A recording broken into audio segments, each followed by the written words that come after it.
I got through my first week of teaching. What's happening, guys? What can I say? It's been a lot of information, so much information. The first couple of days were more inset days where you go through safeguarding, you go through health and safety, and it's sort of your period to have them transition meetings with the old teachers to get to know the children and which ones need additional support, which ones you need to keep an eye on and get your classroom ready. So I do apologise as I weren't able to actually record in schools. As you know, in the UK is different in terms of media rights and things like that, so you're not allowed to record in schools, which I know some of you might not know, so I'm still looking fresh, but you know, it's been a long day. As you can see, I've got a bit of paint on my shirt. Was doing a bit of painting today with the kids. I'm not too sure if I said this before in my previous video, but I have year 2. So for those who don't know, that is 6 years old. My class is fun, full of energy and emotion. Energy and emotion. It's a shame to say that their ability is very, very low. There are a few that are up there, but I've got quite a lot of children that are very low ability, which I know this year I've got a lot of work to do.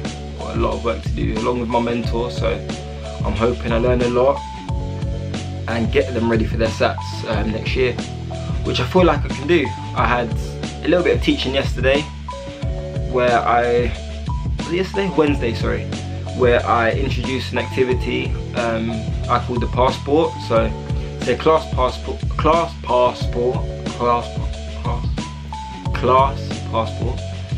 where it would help me get to know them and for them to get to know me. So I did their little passport. I don't actually have a copy of it, but I can try and get some up there. Of Twinkle, shout out Twinkle.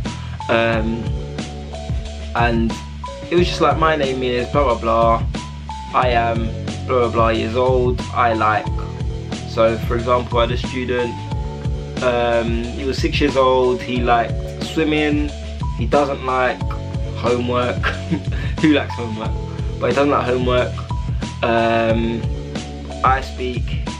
He spoke Portuguese and English, Portuguese being his first language, so that was really cool. I knew I could pinpoint that and sort of learn some words in Portuguese. I'm quite lucky, part of my family is Portuguese, so I learned a few words. So as soon as I saw that, I said, oh, hi, so and so, I know how to say thank you in Portuguese. And I was like, oh, obrigado, or obrigada if you're a female, or vice versa. Apologise if I'm wrong, but you know, I'm just trying to reach out to the children. So I knew he was Portuguese, so I knew he could relate to me. So yeah. What are the other ones? My favourite subject is, so I know someone likes PE, so I had found some way to relate to PE to them. So I was like, oh, I like PE too, I've got a degree in PE. What's your favourite sport? It says football. Oh, what's your favourite football team? Tottenham. Who? Who's your favourite footballer? Oh wait, let me guess. Harry Kane. Yeah, like Harry Kane. And automatically, it started a bond. Even though I'm an Arsenal boy and I don't like Harry Kane, but it started the bond with the children. And I thought it was a really good exercise for me to do, to get to know them, and for them to get to know me. Thing I didn't mention when I was doing my first video, skills test. Skills test is a pain in the backside.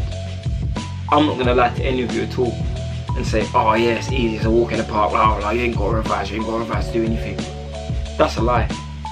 Because anyone that says it's all teacups and roses, they're lying. It took me 4 attempts to do my maths.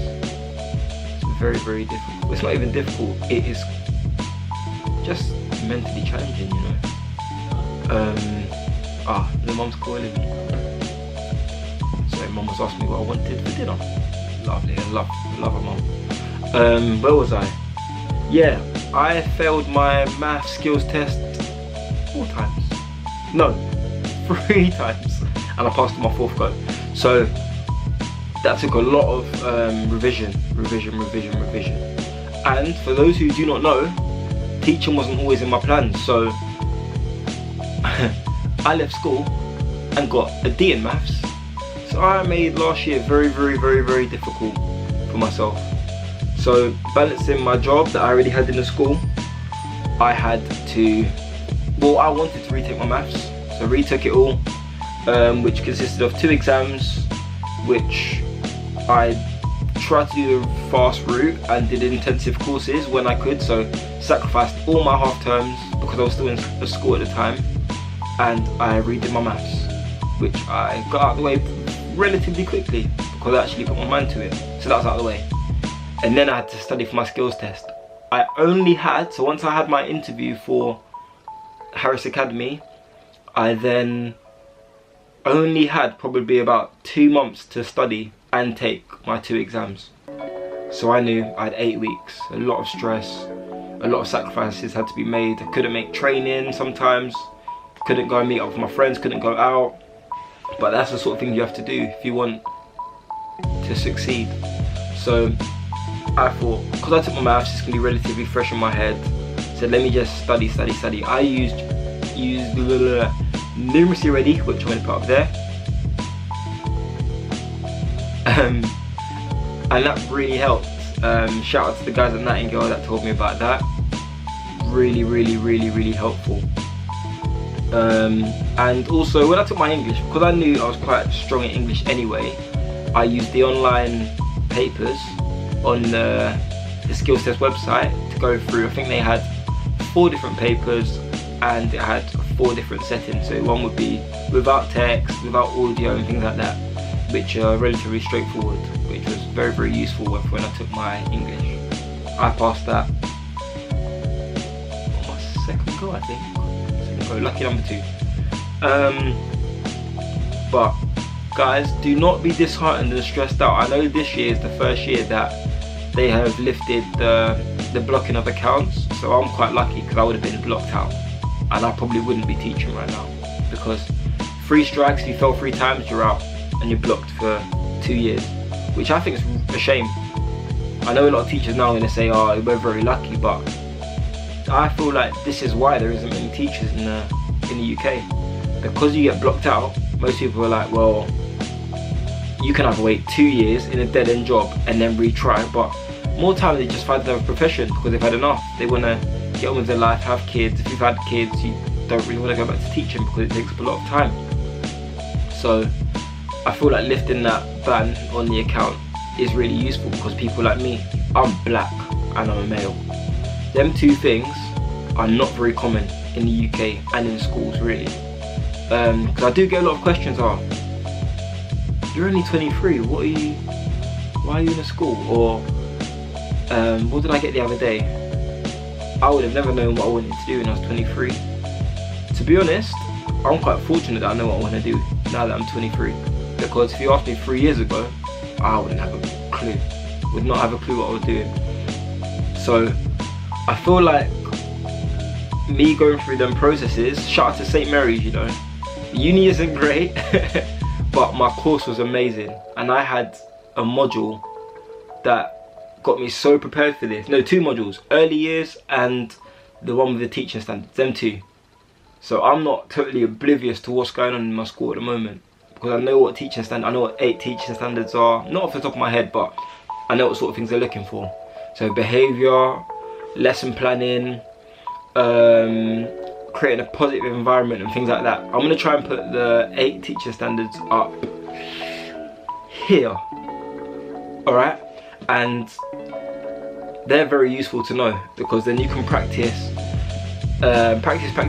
in your school, whether you're a TA, whether you're a teacher, whether you're an NQT, which obviously you'd have your qualification already, or if you're just coaching. You can use them in coaching, you can use them in different settings. So I'll definitely recommend them to use while you're educating children.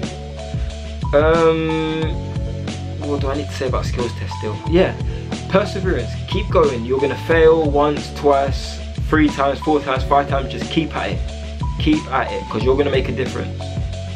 It's the people that give up that it's a shame that you are not determined enough to make a change in someone else's life. I was that determined. I wanted to make a change in someone else's life, that I really stuck at it. I could have given up at the first attempt in my maths and said, oh, forget this, I'm not doing it again. Oh, I'm gonna go and find a job somewhere else, doing something else that I might enjoy, but I don't think I'd enjoy it this much and have create such an impact on children. Like, I'm at the start of my journey and I feel like I've changed lives already. So I'm just gonna keep going. I don't care how tough this journey is gonna be. I'm just gonna keep going, keep going, keep going. And I've purposely told my mentor, don't make this easy for me. I don't want it to be an easy journey. I want it to be a learning curve. I want to enjoy it, but I want you to take me out of my comfort zone. Put me in intervention groups and things that I've never done before in my life. So Monday I'm doing a group called Read Write Inc, where I've got to teach the sounds, and everyone that knows me knows that I probably do not pronounce my words properly as I am now. I'm pronouncing my words properly, but with sounds like ch and k, you have to really form your mouth. And I'm from North London, we like to speak slang. So this is how I normally speak, not how, mow, how, or the teacups and roses. Stuff like that, yeah. I'm not confident at doing at all, but I'm gonna try, because it really helps the children when they need to read and sound out their words properly. What's another thing I've learned this week in school? Cursive handwriting. Another thing, for people that know me, know that my handwriting is shocking, but I'm practicing, and when I take my time, handwriting's not too bad, but I've got to learn the cursive handwriting, so I've got to learn to flick of the wrist, literally. So, what is it? Like Harry Potter when he goes, swish and flick Wingardium Leviosa. That's what I'm thinking in my head when I'm writing. So I'm trying to get that across to the children as well when they're doing their handwriting. Week 1 out of the way, week 2 on Monday.